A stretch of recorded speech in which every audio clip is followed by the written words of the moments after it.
Parliament witnessed one of the fiercest clashes of the season as Rahul Gandhi accused the BJP and the Election Commission of engaging in what he called the biggest anti-national act, vote theft. In the Lok Sabha, leader of opposition Rahul Gandhi launched a blistering attack on the government, calling vote theft the biggest anti-national act and accusing the BJP of working in collusion with the Election Commission. Rahul Gandhi said India's democracy is being weakened by what he called institution capture. He demanded 4 major electoral reforms. First, a machine-readable voter list to be given to all political parties 1 month before polling. Second, reverse the law that allows CCTV footage to be destroyed after just 45 days. Third, he demanded complete transparency on the architecture of the EVM and access for opposition experts to examine the machines, a privilege he said has been denied till today. And fourth, Rahul called for scrapping the 2023 law that grants immunity to the Chief Election Commissioner and other commissioners. He insisted that the Chief Justice of India must be restored to the selection panel.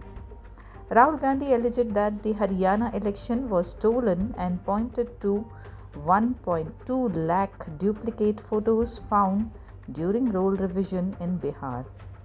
He warned that immunity would not protect election commissioners from accountability. The BJP countered instantly. MP Nishikant Dubey said the Congress is lying, reminding the House that Rajiv Gandhi introduced EVMs in 1987. Minister Arjun Meghwal went further, accusing the Congress of vote chori since the first Lok Sabha elections. He alleged the party even rigged the election to defeat Dr. B.R. Ambedkar and said Indira Gandhi faced vote theft charges in Raebareli. The battle extended to the Rajya Sabha. Home Minister Amit Shah sparked a fresh controversy by saying the division of Vande Mataram in 1937 marked the beginning of appeasement politics that he said eventually led to India's partition.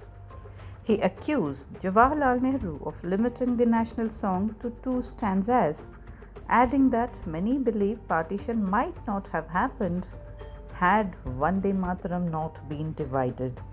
With fierce charges from both sides, from vote chori to partition politics, the 9 December session underscored the deepening tension over India's electoral system. When we are talking about electoral reform is very simple. The point is, nobody wants to do it. The government doesn't want to do it. What does electoral reform require? What we've been saying. Number 1, give machine-readable voter lists to all political parties 1 month before the election. That's the first step. The second step is take back the law that allows the destruction of CCTVs, CCTV footage. Very simple, not difficult. While you're doing that, also tell us what is the architecture of the EVM. Give us access to the EVM. Let our experts go and see what is inside the EVM.